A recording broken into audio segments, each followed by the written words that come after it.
All right, you guys. Today, I want to talk about what's going to be the next Cryptopunks or Bored Ape Yacht Club. Let's jump right into it. If we can decide right now, at the time of this recording, Cryptopunks is 107.5 ETH floor for one Cryptopunk, for the floor base Cryptopunk right now. Obviously, it goes up a lot from there. ETH is about $3,000, so it's up there, right? You have Bored Ape Yacht Club in second place here. As far as a collection's concerned, that is a floor of 39 ETH. And then it goes from there. You see autoglyphs here. There's only 511 assets. That's why I don't include that.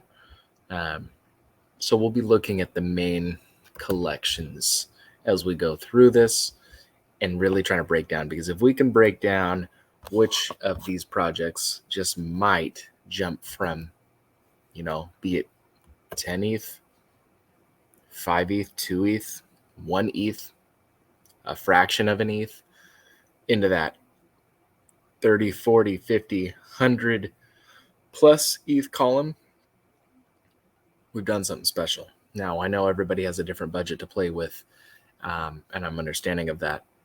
Same for me. I don't get to just ape into any project.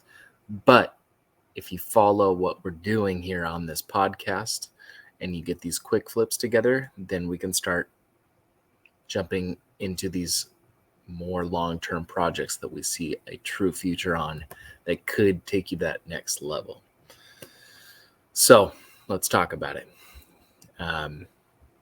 Going down the list here, VeeFriends. I'm gonna go ahead and we'll just chat about the elephant in the room here. VeeFriends, to me, I think truly, again, I am a big Gary Vee fan. I am a VeeFriend holder. I am not paid by Gary Vee or VeeFriends in any way, shape, or form. I have no affiliation other than owning a VeeFriend and being a fan. I think VeeFriends is going to be on the CryptoPunk status line at some point.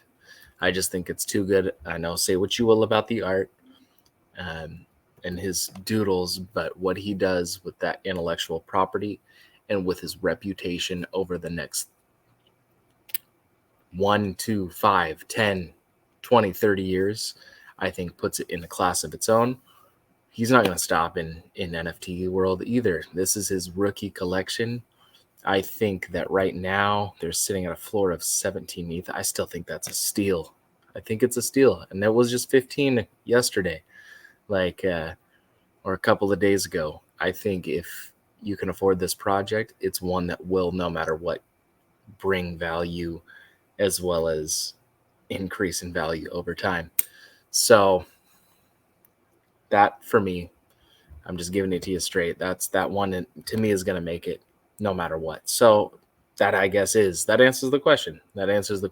But let's take a deeper dive look into maybe some of the harder ones, the more difficult ones to map out, in my opinion. Again, this is just my opinion, but I think this is one that easily could be in the 100 ETH range before long. Just when VCon happens, this is a ticket to a convention for 3 years, and then all of the intellectual property that he's building out. So I think that's going to definitely leap. All right, going through some things here. Looks like these are smaller. Damien Hirst, he's got his art going here. Very cool projects, but still not quite the type of collection that I'm looking for. Next up is Cool Cats. I could see it. They're at 9.3 ETH right now, about 10,000 assets. Notice there's 4.7 thousand holders or owners or unique wallets. That project has some juice behind it. That's something to definitely watch. We can dig in on those trend lines a little bit here. Just get a feel for it. Like, where is this heading right now? And you can see it's really consistent.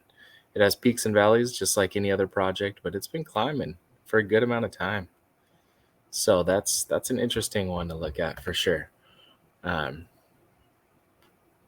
Cool Cats is in that range too of when like Gutter Cat, Bored Ape Yacht Club, Punk's Comics, those were coming out. So that like a 2.0 era, I guess we'll call it, V Friends around that time as well. So it has that going for it, and it's kind of kept its movement throughout. So that's one that we should probably look into a little bit. Punk's Comics, also Meta Hero Universe. Those come from the same guys here. That was pretty cool what they did. How they're building upon it, adding additional value for Punk's comic holders. But I just don't think it's going to get that level. There's some definitely cool factor, but they're kind of splitting things between. It's hard to make one collection when you're doing that many other small collections. They don't have a ton of owners or holders for their assets. So we'll see what happens, but I'm not sure about that. Gutter Cat Gang, mentioned that a little earlier. I'm a holder of this as well, but kind of the same thing with Punk's Comics. They have 1.7, 1,700 owners, 3,000 assets in this collection, but they have gutter rats. They have 2 new species that are being launched. So you're back to 12,000. You're no longer that scarce of an asset. There's some cool things they're doing with the project, where if you hold multiple, you get additional things, but it seems like it's more of a spread out. I don't know if this lasts. It'll last. I don't know if it'll last at Cryptopunk prices. All right, I don't quite foresee that happening. As much of a fan as I am of them. Let's dig a little deeper here. Knee bits we won't even go into.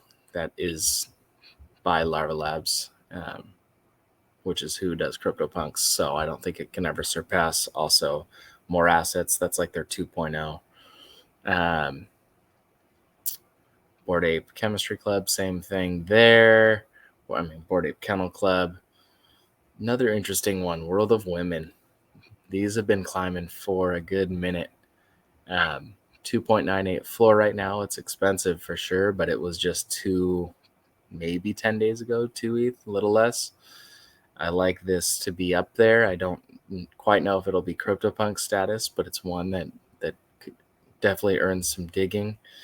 888 Inner Circle. I don't know. I'd have to definitely do some more digging on that, but I've heard some people happy about it because it gives some good perks.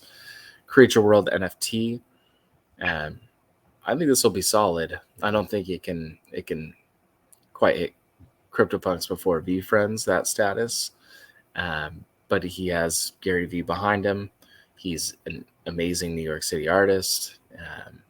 He's got a lot of things going for him. They're doing little value adds throughout on that, which helps increase that floor price. I'm just more curious to see where this one goes. I don't have enough of a taster or information on it, but it's one that could, and that's all we're talking about is, could we put 2.4 ETH in and potentially get 100 ETH out down the road? Could. I mean, I believe in the guy. I think he's committed. I just don't know if it's quite that status. Oni Force. I'm a big fan of this, actually. I love the artwork. I love what they're doing. I think they're differentiated enough while still being a profile picture of PFP art. I think that's one that could do it. I really like that.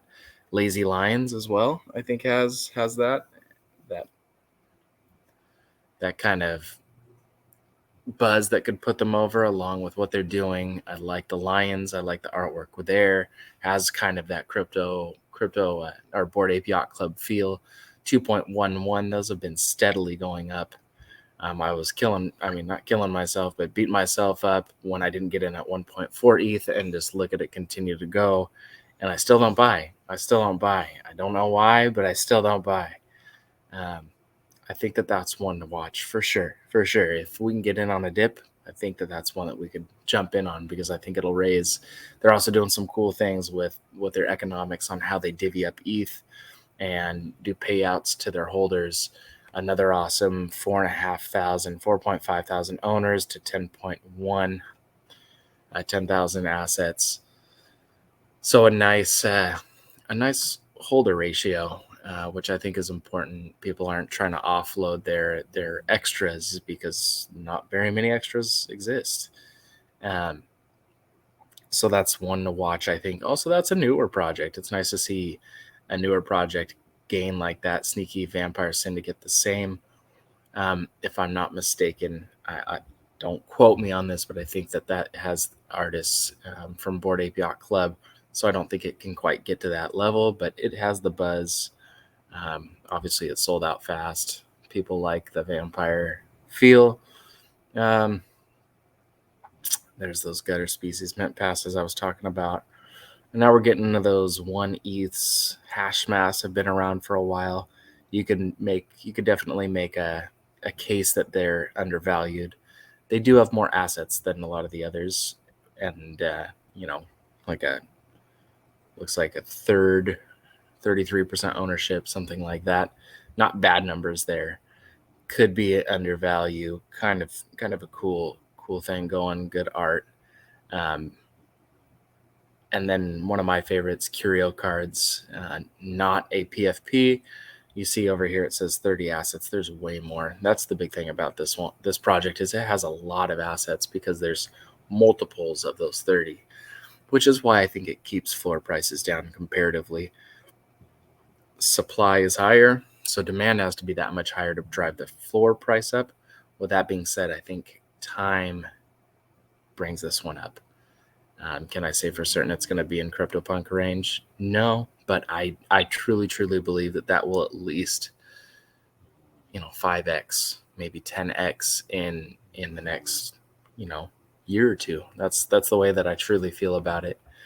And if you have an idea of what you think will make it, I'd love to hear from you. Please comment below. Tell me your thoughts. But those I think really get into the ones that have enough in it already, claws in it, and buzz around them to potentially get there. There's also the chance that maybe we haven't seen it yet. I'd love to see some projects come out here in the near future that give a little more. They do things a little different. I mentioned the Lazy Lions. I think it's cool what they're doing with their economics and the way they distribute. I've seen some others. We talked about Drunken Pandas on here that give back to those that hold and that hold long term. I always find that kind of a thing interesting, how that works with resales, those types of things. But I think that there's so much technology here. Yes, I love art. I love collecting. I love collections. I love collecting. I love collectibles. I think that is cool. Very trading card-esque, sports cards. But to me, if we can utilize this technology and give something that other things can't, I think you increase value. So I'll be looking for that project when it happens, and I'll be sharing that project here when it does. And maybe it's a project that's already been going. I mean, at any given time, any of these collections can say, okay, hey, anybody that holds a Pudgy Penguin gets yearly this or a monthly that. Now, I don't know if it behooves them to do so, but it's possible, right? Especially if they say, hey, anybody that's holding this Pudgy Penguin gets this other ticket or is whitelisted to get this and this new NFT, and this new NFT does X, Y, and Z. So I'll be on the lookout. If you guys, I'd really love to hear from you guys. If you guys have a project that you want to shill to me, that you want me to talk about, if you guys have a project that you think is going to make it to that Cryptopunk Bored Ape Yacht Club, even VFriends level, if there's something that's gliding at 1 ETH that's going to be 10 ETH in the next year, in your opinion, I'd love to talk about it. I want to check it out. I want to learn about it. If there's a brand new upcoming minting project that you've got your eye on, you want me to do some digging on, leave a comment. I want to hear from you. I want to know all the projects. I want to get as much out of this so I can give it back to you guys. So yeah, please do so. Please like, subscribe, comment, follow, and we'll just keep at it. Thank you for showing up tonight.